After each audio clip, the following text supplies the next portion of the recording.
होली की आत्मा। बचपन से शहर में रहने वाला मनोज इस साल होली की छुट्टियों में अपने गांव दुर्गापुर वापस आता है, जहां उसे देख पूरा गांव खुशी से झूम उठता है। जब गया था तब इतना सा था और अब देखो कितना बड़ा हो गया है। हाँ सरपंच जी, जब मैं गया था तब आप भी बहुत जवान थे और अब देखो कितने बूढ़े हो गए हैं आप। चलो चलो बढ़िया है। बच्चा घर वापस आ गया। इसी खुशी में आज रात पार्टी होगी। क्या बात है, गांव में भी पार्टियां होने लगी। वैसे अगर पार्टी की बात है तो आज क्यों सीधा होली पार्टी करते हैं। होली पार्टी की बात सुन चहल पहल में अचानक सन्नाटा छा जाता है, जिसे देख मनोज को कुछ अजीब लगता है, लेकिन तभी सरपंच बात पलट देता है। अब बहुत देर हो गई, चलो सब अपने घर चलो, पार्टी के बारे में कल सोचेंगे। मनोज भी मम्मी पापा के साथ घर आ जाता है, पर होली पार्टी और उस पर पूरे गांव की खामोशी वाली बात अभी तक उसके जहन से निकलती नहीं। पापा, होली पार्टी की बात पर सब चुप क्यों हो गए थे। अरे होगी उनकी कोई अपनी बात। मुझे गांव की पंचायत ही थोड़ी पता है। थक गया हूँ, चलो सो जाते हैं, कल बात करते हैं। पापा की बात मानते हुए मनोज भी सोने चला जाता है। आज तो छुपा लिया, लेकिन हफ्ते बाद जब होली का दिन आएगा तब इसे कैसे रोकोगे। अगली सुबह सूरज के साथ ही मनोज भी गांव घूमने निकल जाता है, जिस पर रास्ते में उसे अपनी ही उम्र के कुछ लड़के भी मिलते हैं, जिनसे दोस्ती कर अब वो उनके साथ घूमने लगता है। इसी तरह कुछ दिन बीत जाते हैं और होली नजदीक आने लगती है। दोस्तों, होली में 4 दिन ही बचे हैं, पर गांव में उसकी कोई तैयारियां क्यों नहीं दिख रही।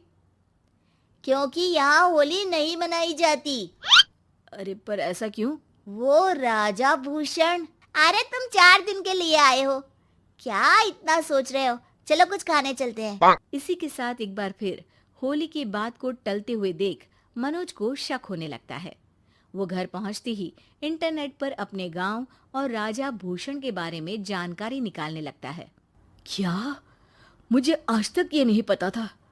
ऐसा कैसे? किसी ने मुझे कुछ बताया क्यों नहीं?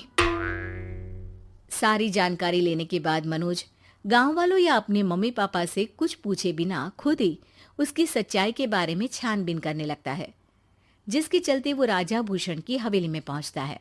वाह, क्या हवेली है यार। पर क्या यहाँ सच में कोई भूत है? हेलो भूत जी, कोई है क्या?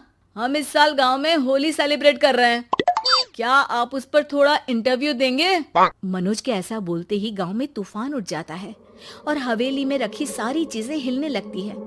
एक अदृश्य शक्ति मनोज को धक्का देकर हवेली से बाहर निकाल दरवाजा बंद कर लेती है। ये सब देख मनोज हैरान रह जाता है। क्या अभी मुझे हवा ने धक्का देकर बाहर निकाल दिया?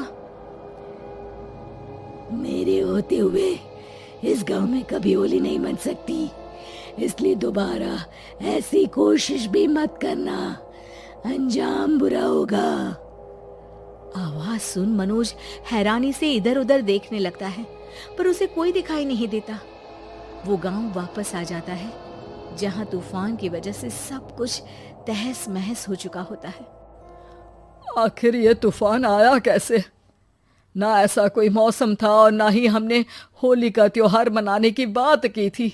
सरपंच की बात पर कोई रिएक्शन दिए बिना मनोज चुपचाप अपने घर चला जाता है। इस तरह देखते ही देखते होली का दिन भी आ जाता है और मनोज रंग लेकर गांव में निकल जाता है, लेकिन गांव पूरी तरह खाली होता है। अरे त्योहार का दिन है, धूमधाम की जगह मातम क्यों मनाया हुआ है? मनोज की आवाज सुन सब अपने घर की खिड़कियां खोल के घर के अंदर से ही उसे वापस जाने के लिए कहने लगते हैं, पर वो किसी की नहीं सुनता।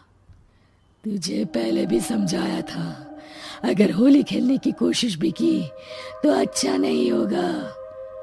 अरे बात मान लो बेटा, तुम्हें सच नहीं पता। मुझे सब पता है। सालों पहले इस राजा ने एक अंधविश्वास फैलाया और आप लोग आज तक उसे मानते आ रहे हो। अरे बेटा, जब तुम पैदा भी नहीं हुए थे उससे भी बहुत पहले से इस गांव पर होली का श्राप है। अगर गांव में होली का त्योहार मनाया जाता है तो प्रलय आना पक्की बात होती है। राजा भूषण इस सब में नहीं मानते थे और त्योहार मनाने लगे, जिसके चलते होली वाले ही दिन पहले उनके बेटे की और फिर उनकी मृत्यु हो गई।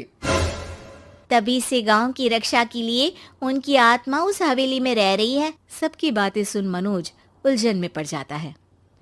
सोचना भी मत मनोज, अगर तुमने इस परंपरा को तोड़ने की कोशिश भी की तो उसका परिणाम इस गांव और गांव के लोगों के लिए अच्छा नहीं होगा। मुझे भी यकीन नहीं हो रहा कि आप लोग एक बेतुकी बात को मानकर सालों से रंगों के त्योहार को मातम की तरह मनाते आ रहे हो। मनोज किसी की कोई बात ना मानते हुए पूरे गांव में रंग बिखेर देता है, जिसके तुरंत बाद वहां तूफान के साथ बिजलियां गरजने लगती है। अचानक मौसम में ऐसा बदलाव देख जहां मनोज कंफ्यूजन में आ जाता है, वहीं गांव वाले डर से सहम जाते हैं।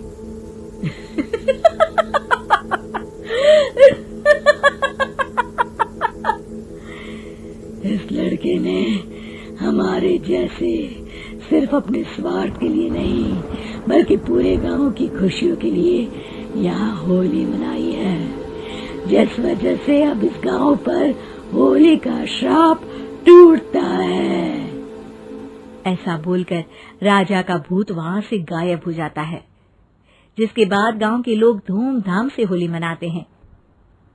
खुशियों के रंग गांव में बिखरे ही होते हैं कि अगली सुबह अचानक मनोज कहीं गायब हो जाता है और एक बार फिर गांव में होली का नया राज शुरू हो जाता है। ऐसे ही और स्टोरीज देखने के लिए चैनल को सब्सक्राइब और वीडियोस को लाइक करना ना भूलें। धन्यवाद।